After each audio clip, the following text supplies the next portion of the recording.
satisfação mais uma vez poder estar falando aí com todos vocês que nos escutam aí do outro lado da telinha. E hoje aqui num dia especial, né? Nós estamos na prévia de preparação para um rito especial que vai acontecer hoje no agrupamento de Umbanda da Estrela Azul, ou seja, o rito especial de Caboclo. Hoje é dia 7 de julho, né, de 2018 e vamos estar talvez daqui a uma hora e meia abrindo as nossas portas templárias, né, à comunidade que frequenta a nossa casa. E lógico, como não poderíamos deixar de fazer, aproveitamos a oportunidade para falarmos, né, ou para respondermos, né, aquelas perguntas que nos são sendo feitas aí via os nossos canais de comunicação. E, conforme havíamos explicado no vídeo anterior, nós começamos com a proposta do quadro Pergunte ao Sacerdote, só que acabou virando uma videoaula, então a gente pede desculpa pela extensão dos vídeos e vamos tentar encurtar agora para frente. Então hoje nós vamos aqui responder 4 dessas perguntas que nos foram feitas agora por último, talvez no transcorrer dessas últimas 2 semanas, e dando, né, prevalência àquilo que nós falamos, perguntas curtas, respostas rápidas. E hoje, antes de mais nada, o nosso cumprimento, né, a essa grande maioria que tem aí nos parabenizado pela iniciativa do quadro. Confesso que a lisonja é muito satisfatória, mas não nos esvadece, muito pelo contrário. Entendemos que esse é um compromisso que devemos ter com a comunidade, como qualquer outro sacerdote, assim quanto nós deveríamos fazer. Então vamos lá, hoje nós vamos responder aqui as 4 perguntas que nos foram passadas aqui. E a primeira delas é feita pela Gabriela Silva, ela não fala de onde mora, mas ela pergunta: vocês podem falar algo sobre a mestra Padilha? E é verdade que ela não incorpora na Umbanda Esotérica? Bom, então é uma pergunta dupla, né? Ela tem 2 partes. A primeira delas, se nós podemos falar algo sobre a mestra Padilha. Podemos sim. A primeira delas é sabido por todos, né, que principalmente que estão inseridos no movimento umbandista, que a mestra Padilha, para os umbandistas populares, é uma entidade que se manifesta na linha de trabalho de Exu. Aliás, talvez a mais conhecida delas. Bom, com relação ao histórico, né, dessa mestra, a gente não poderia aqui detalhar, mas pelo pouco que já lemos, sabemos que ela foi alguém que se envolveu com um judeu cabalista e que desencaminhou, me parece, um rei chamado Dom Pedro, né, primeiro filho de Henrique, acho que 16, e em Castilha. Então, nas redondezas de Padilha, ao se envolver, né, com esse príncipe, ela acabou o levando, né, a uma núpcia bem forçada. E conta a história que depois do desencarne ela se deu conta do erro que fez, que acabou causando uma desavença política entre a França e a Espanha, e ela teve que se reabilitar, né, perante esse embrólio que ela criou aqui na condição de vida. Bom, outras pessoas defendem que Maria Padilha faz parte do grupo de ciganos. Veja bem que estamos falando segundo a visão da Umbanda Popular. Bom, se é isso que podemos falar com relação ao conceito da Umbanda Popular, onde ela entra então na Umbanda Esotérica? Bom, por tudo que nós já lemos ou estudamos a respeito, nós nunca soubemos, né, que esse espírito, ele é um Exu, como nós chamamos na Umbanda Esotérica, um Exu de lei, ou faz parte do rol, né, das 7 vibrações intermediantes ou de suporte, né, aos orixás na contrapartição, ou que nós chamamos de quimbanda. Por outro lado, sabemos que essa mestra, em alguns ambientes de transição, se manifesta como Exu, às vezes dando esse nome de guerra, né, mestra Padilha ou Maria Padilha, mas por trás ali, às vezes, tem um outro Exu que o médium ainda não está capacitado, né, a compreender, dado o grau evolutivo. A minha opinião pessoal, eu acho que o nome é o menos importante. O mais importante é o trabalho, né, que essas entidades fazem dentro da linha que elas se comprometeram a atuar. E aí, quem sou eu para criticar se ela na Umbanda Popular é dessa forma ou se ela vem descaracterizada na Umbanda Esotérica? Não tenho credenciais para isso.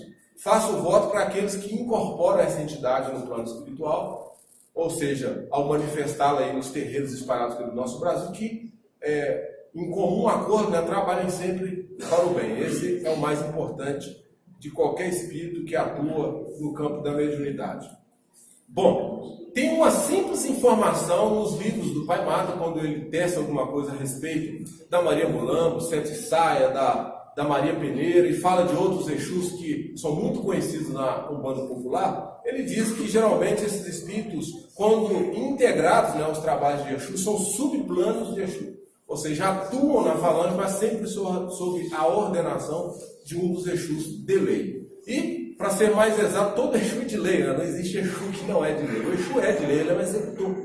Então, para que ele possa atuar nessa função, ele tem que ser de lei. E se esse espírito chamado ou conhecido num passado como Padilha se manifesta hoje como uma mestra de terreiro, e se ela está integrada ao trabalho de qualquer outro Exu, que assim seja, né? Que ela evolua no seu processo de compromisso kármico.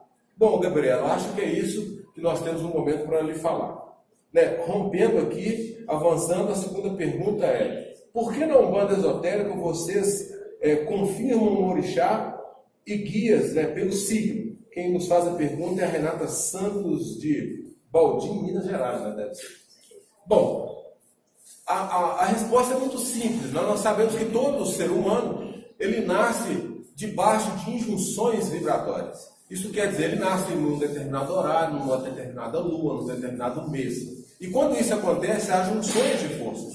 Nós, da Umbanda Esotérica, temos, dentro da perspectiva de levantamento mediúnico, o hábito, né, de percrustar, ou seja, de buscar essas informações para que a gente consiga levantar o perfil místico de qualquer sensitivo que se credencia a exercer a função de médium. E nessa categoria, nós da Umbanda Esotérica fazemos a identificação desde o dia do nascimento, da lua incidente, do mês a qual ele está jungido, para identificar o signo e correlacionar com o orixá que estiver regendo, né, aquele período, que geralmente são de 30 dias.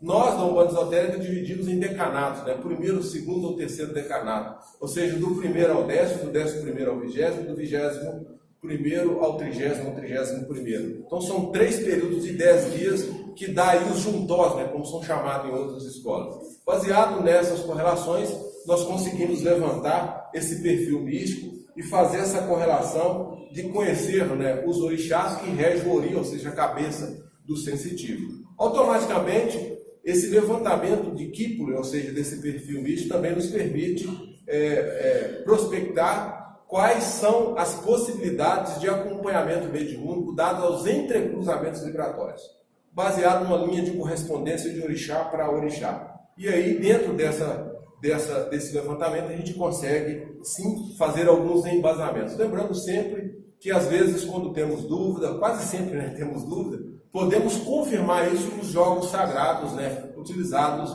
pela Umbanda Esotérica. A exemplo do Opeleifá, que é um oráculo um pouco mais avançado, mas tanto quanto o Oponifá, que é um jogo de tabuleiro, ou até mesmo através dos Cauris, ou Erendiloguns, né, que são chamados de jogos de búzios. Na pior da perspectiva, eu sei que algumas casas também utilizam dessa mística oracular, o baralho cigano e o tarô também serve para confirmar algumas questões que estão relacionadas ao médium. Então nós fazemos sim esses levantamentos correlacionando o signo com os orixás através dessas correlações que acabei aqui de citar. Daria para a gente conversar aqui sobre muitos outros aspectos, mas como são perguntas curtas e respostas rápidas, penso que eu respondo a pergunta da Renata. A terceira pergunta: qual é o fundamento da lei de salva para o Umbanda Esotérica? Uma pergunta muito intrigante, né? E bastante controvertida, principalmente independente de ser a Umbanda Esotérica ou a Umbanda Popular. Quando se fala em salva, se fala em dinheiro. E aí é o tendão de Aquiles. O Pai Mata dizia que 3 coisas derrubam o médico, né? A vaidade, a luxúria e o sexo. E dentro do dinheiro está a luxúria. E no caso a nossa visão da lei de salva, ela é muito simples. Lei de salva para nós envolve magia. E às vezes há uma confusão muito grande entre a movimentação do oráculo, onde você pode cobrar por aquela movimentação, não com um aspecto magístico, mas por um trabalho oferecido pela capacidade de quem realmente sabe movimentar, né, esses oráculos, e mais ainda, pelo que está por trás, de fato, falando ali no oráculo, que é o que a gente chama de Enu Garujó, é um boca coletivo, ou que vem falar. Mas geralmente o Exeteuac, né, que é o mediador dessas forças, ele pode acusar algum tipo, né, de envolvimento vibratório e acabar pedindo, né, para que seja feita uma oferenda. Aí entra a responsabilidade de quem manipula, né, os oráculos nesse campo da lei de salva. Salva para nós é cobrança, é dinheiro, como eu disse. E aí existe um brocado, né, que é muito antiquíssimo, que vem dizendo de quem tem, essa 3, tire 2 e dê 1 para quem nada tem.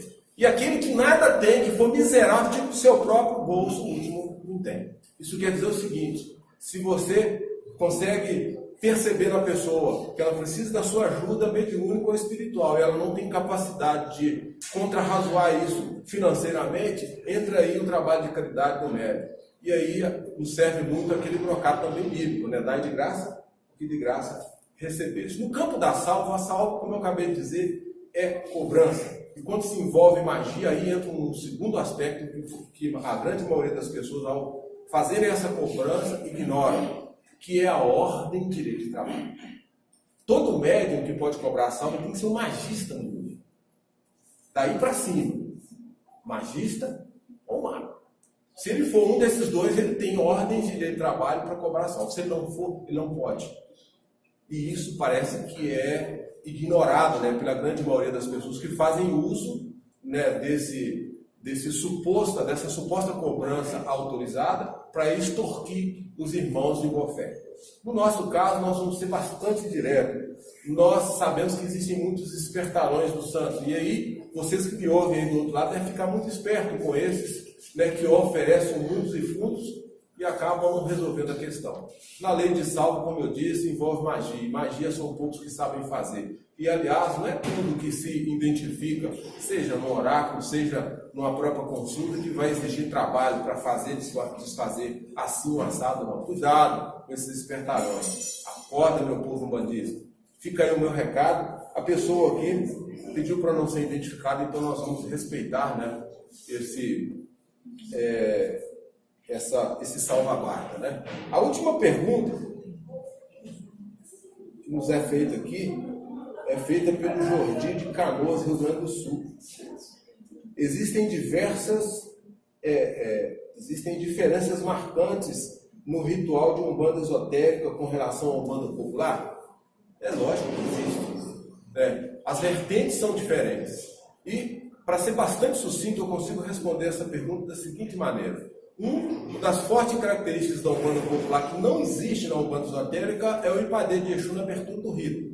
Para nós, o Ipadê de Exu na umbanda popular, que abre um rito mediúnico, que abre um rito público, para nós na umbanda esotérica chama-se formação de elemental. Então existe um outro aspecto que se relaciona diretamente à guarda espiritual que sustenta vibratoriamente a defesa do ambiente. Para nós chamamos isso de cinturões magnéticos ou vibratórios, que são setes cadenciados, que saem do núcleo, que quase sempre é o altar, e vão em aspectos concêntricos fazendo a defesa da periferia do templo do santuário. Bom, dentro do ritual em si, nós da Umbanda Esotérica, nós dividimos o ritual em 3 partes, início, meio e fim. Isso, para ser mais exato e mais didático, a gente fala que existe na primeira etapa a evocação, na segunda etapa a movimentação e na terceira etapa a finalização dos trabalhos.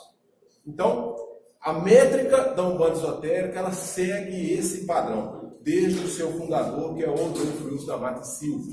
Lógico que há adaptação, isso não quer dizer que todo mundo tem que estar engessado, mas, no mínimo, essas características precisam ser percebidas no ritual de Umbanda Esotérica. Na Umbanda Popular, existem inúmeros rituais, e cada casa segue a sua tradição, segue a sua forma de executar a Umbanda, quase sempre padronizada ou vibrando em consonância com os precursores que ensinaram, que vão sendo passados aí de discípulo para discípulo, ou de mestre para mestre, e assim depende do incandenciamento, né, de repasse de ordem de trabalho. Basicamente, eu diria que essa é a característica mais marcante. Existem outros, existe a exemplo dos pontos cantados na Umbanda Popular. O ritual ele é tocado, né, se assim a gente pode chamar, baseado em instrumentos musicais, usando os atabaques. Na Umbanda Esotérica não tem isso. Existe uma valorização do mantra ou do verbo na hora de cantar os pontos. E principalmente os pontos não são arranjos artísticos dos médiuns. Os pontos na Umbanda Esotérica são limbas vibratórias espirituais dadas quase sempre pelos mentores espirituais. Bom, é isso. Perguntas curtas, respostas rápidas. Esperamos, né, com esse breve esclarecimento, que a gente possa ter respondido a todas as perguntas que nos foram feitas. Um travar profundo, né, na mente e no coração de vocês. Paz e luz sempre. Nos vemos em breve.